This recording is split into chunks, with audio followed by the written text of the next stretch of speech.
being saved, then go get saved and get that saving. Because these words ain't it. They're a part of it. But I'm like, don't quit playing. Yeah. And Remick was like, I'm not playing.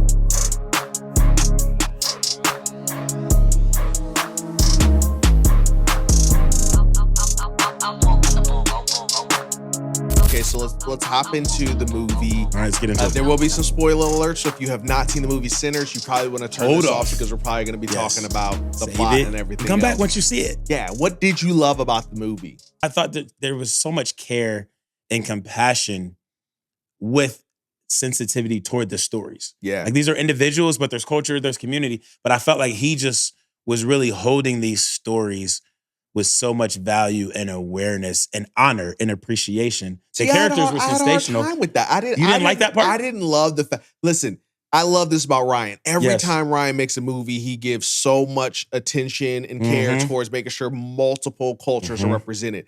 But then I start wanting him to spend more time in all these different cultures. So I want more of the Native American You need a story. 4-hour movie. I want to understand the Asian and Black relationship, even though we ended up doing our own research. Yeah, we got into it. We got into it. But I'm like, I start wanting more. So like in the movie, I'm frustrated. After the movie, though, I realize the benefit of it because he then makes me say, I'll do the rest of the work. I'll figure out what the relationships were. I feel like he gets excitement around, hey, I made this movie. Now I'm going to give you 3 more to kind of tie up some of those stories and some of those ends. And I really, really appreciate that. The thing he marketed it on was it's authentic. It's my voice. Correct. It is an authentic Black voice. The story of Black vampires told by a Black director and Black actors. And we had final say in the final edit. Which is wow. Which is bold. Because you got Black culture, you got Black music, you got Black characters, you got Black storylines, you got Black tensions. All right, so all wrapped up. While you're talking about everything merging, I think we just need to jump then to the scene. Yeah. The music scene where, we're traveling past, present, future. I love the storytelling when we're talking about the waves, music waves, energy, spirit, and how musical connection literally can travel throughout timelines. Yeah. And storylines and open up, I guess modern day language would be portals or things like that. But just this connectivity, it's not just cultural, but it's musical, it's sonic, it's spiritual. It was just so all encompassing. I think during the music scene or the big music scene, there's a few, during the big music scene that came from the painting, I think that actually was highlighted there. And I think that worked to his benefit in that scene. Because I feel like it gave us just enough of these pieces. You're traveling through tribal sounds and ancestral cultural dances, and then you slide your way to obviously blues, rock, a little bit of hip hop influence. I mean, it was so fully encompassing. Exactly. I think he's showing us that music can scare us, and in this moment he used it to for sure. But I think he's also showing us music can uplift us, music can carry us.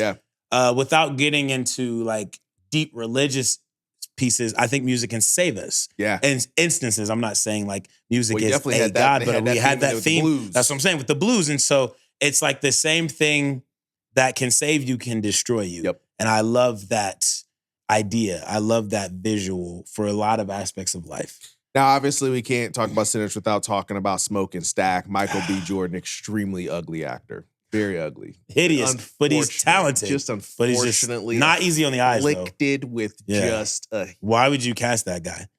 Heinous face. I think he showed out.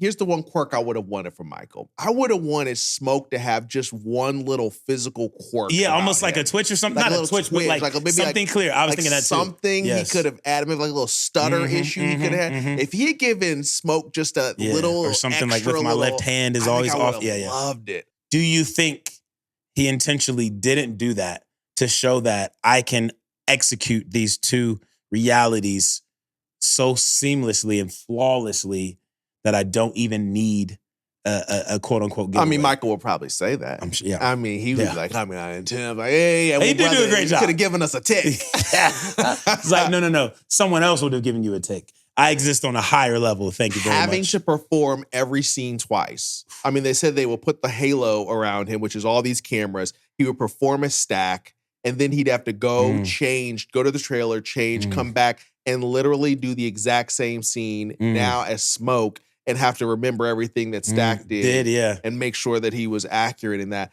I just think that's just phenomenal.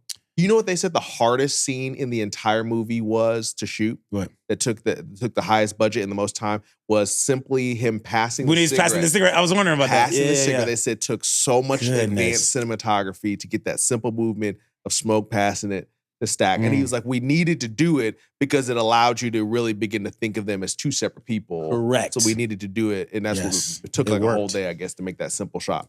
I love the fact, though, that throughout the whole movie, until his passing or until his transitioning, every time Smoke needed a smoke, it was rolled by Stack. I know. And it was so powerful to me that like the most, I don't know if the most important thing, but the most memorable, pivotal trait of Smoke, who's taking care of his brother at every turn, is provided always by the one he's taking care of. I love that. I didn't even notice that. I like, this is what I mean about the depth of Ryan. I understand everything can't always get tied up in 2.5 hours, but to me, the way the sensitivity and the nuance that he leans into with these characters is just so wild to me. Let's take a moment for Ryan. I think what I appreciate about Ryan is he's able to bring so much authenticity to supernatural movies that You're right. That's a great point.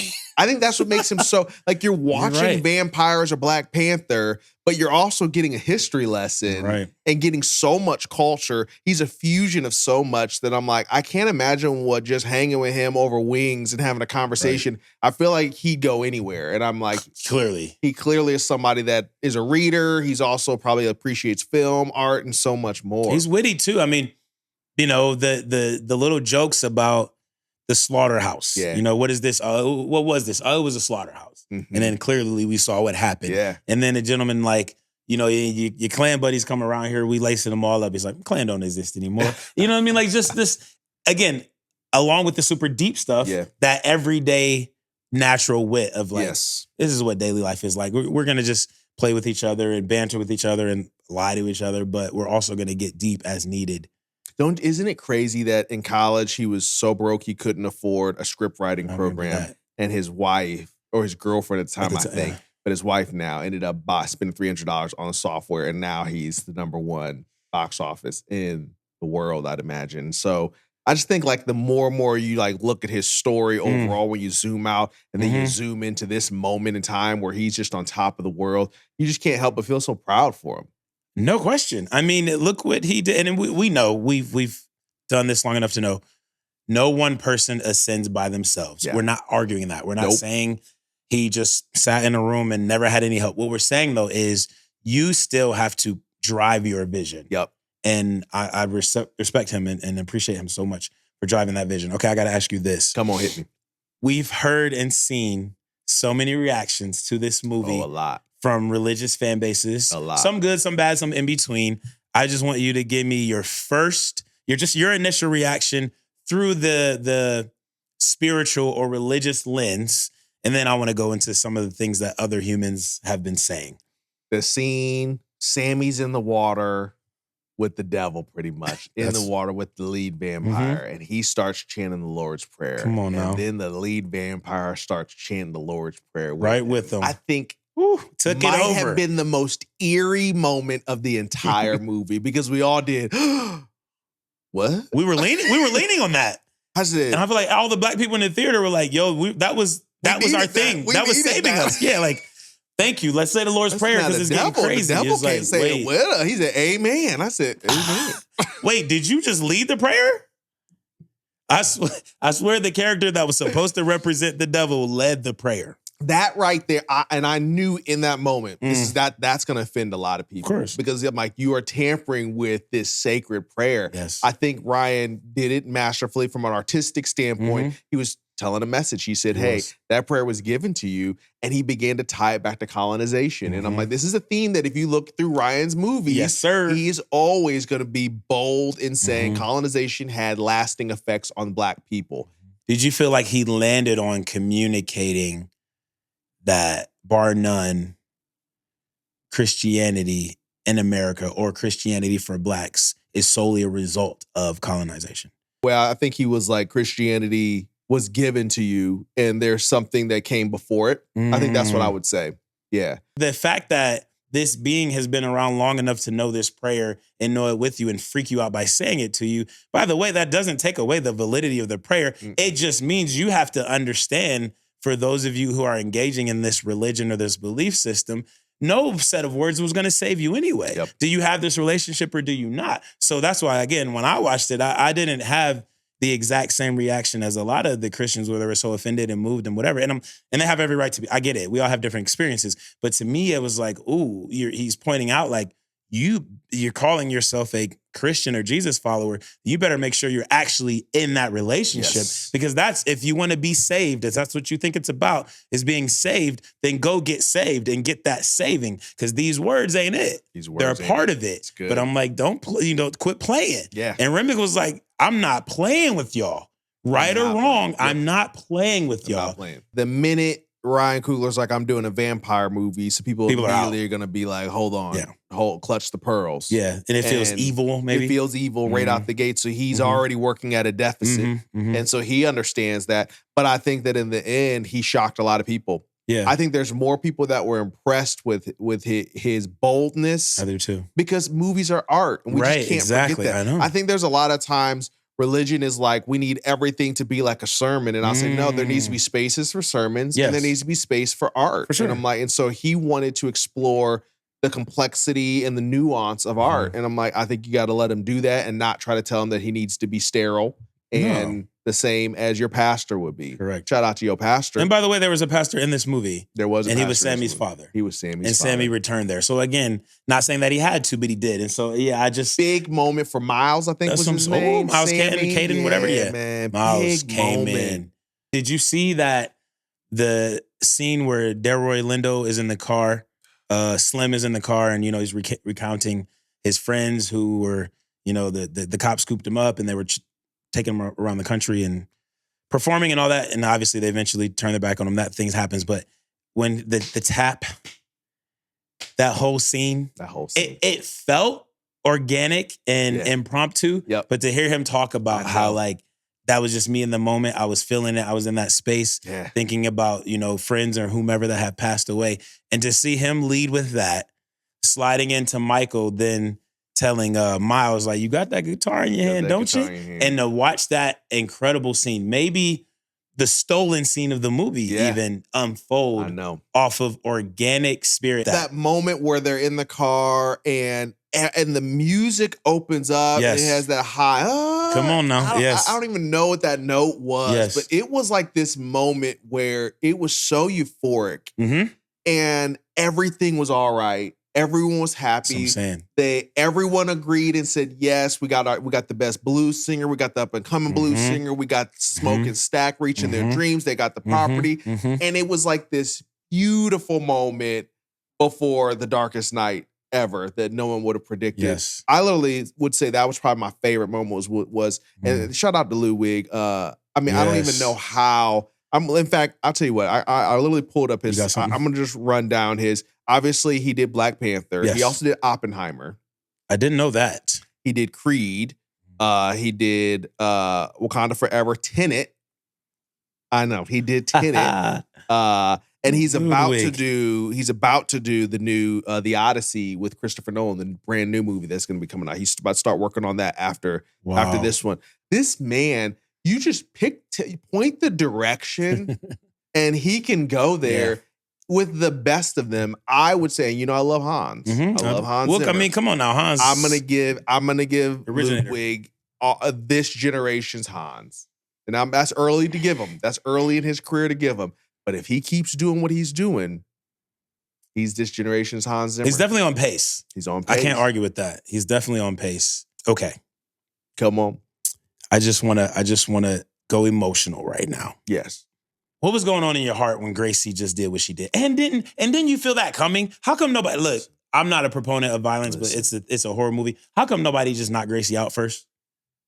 Don't kick her out with the vampires. We knew that was coming. We knew she was about to wild out.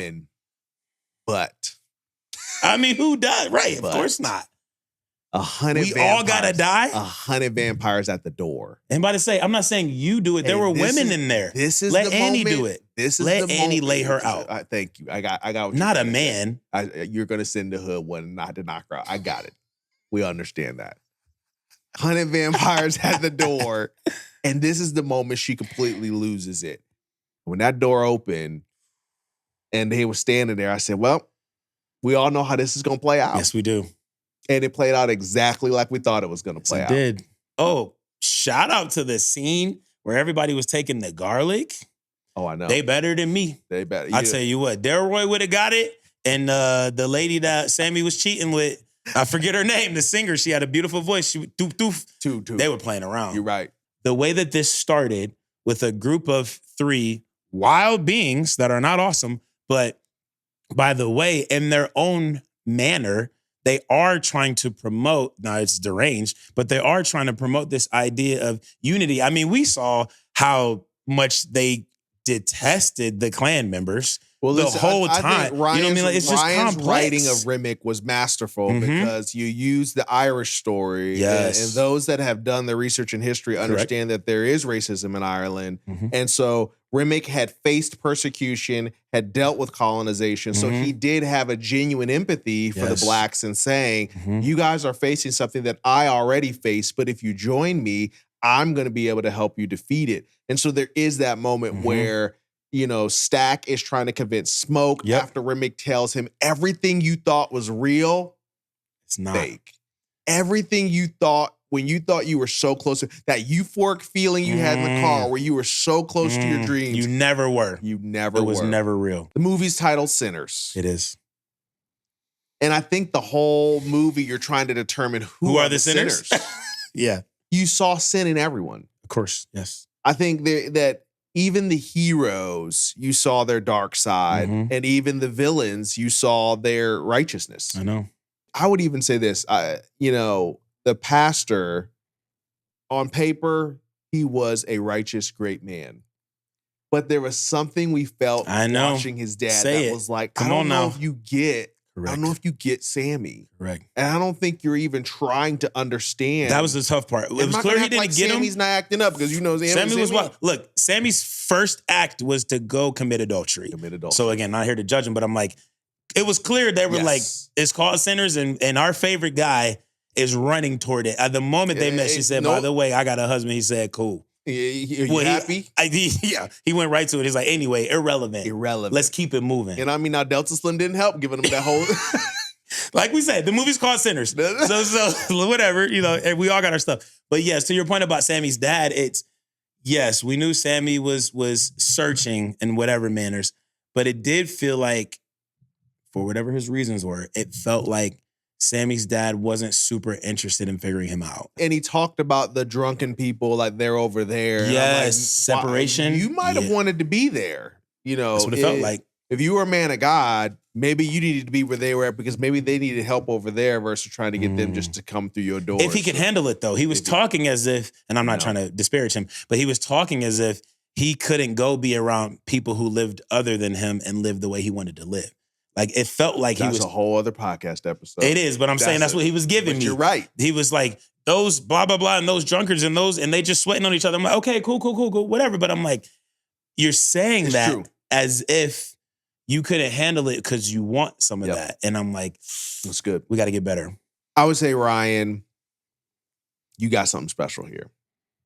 And I think everyone who watched this movie absolutely understands that Sinners has so much depth. You can go forward, you can go backward. You can go back to their prequel before when they were in Chicago. You can go forward to him now in the 90s as a vampire. So I'm like, it's pretty limitless how long you can make this into a TV series. You can make this into a movie.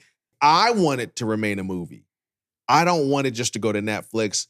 But you know what? If you want to make this into a TV show, do whatever you want to do because it's yours. You earned the right. I mean, you created it, wrote it in 2 months. Come on now. Got it greenlit, stayed under budget. $67 million with a $90 million budget. You brought them back $23 million. Unheard of, bro. Unheard of.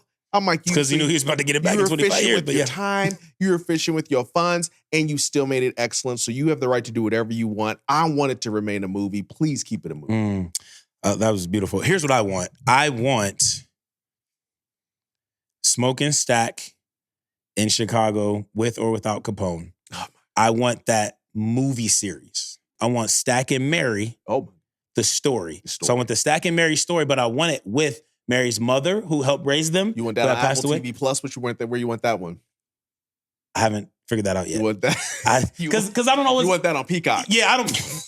Tubi? No, let me fall back. Don't you put nothing. I need, like I said, Smoke and Stack. I need Stack and Mary. I need Smoke and Annie. And really, I need Annie's history with the hoodoo and with the sensitivity and everything. So I need Smoke and Annie, maybe an Annie, but I need Smoke and Annie as well. I need Sammy, period. I just need to know about Sammy. So you want Ryan to write 6 series? I need Ryan to make the rest of his life about this. So Ryan, he's saying he wants you to abandon X-Files. Don't do the X-Files movie that you're already putting words in my mouth. You're already slated to do X-Files. Crush X-Files. Cancel that. Wow. And start writing 6 new miniseries. What makes you think he hasn't already started? To not leave us lingering. He could have a team. He could have a team that's already working on this. So hopefully he does. Ryan, thank you in advance.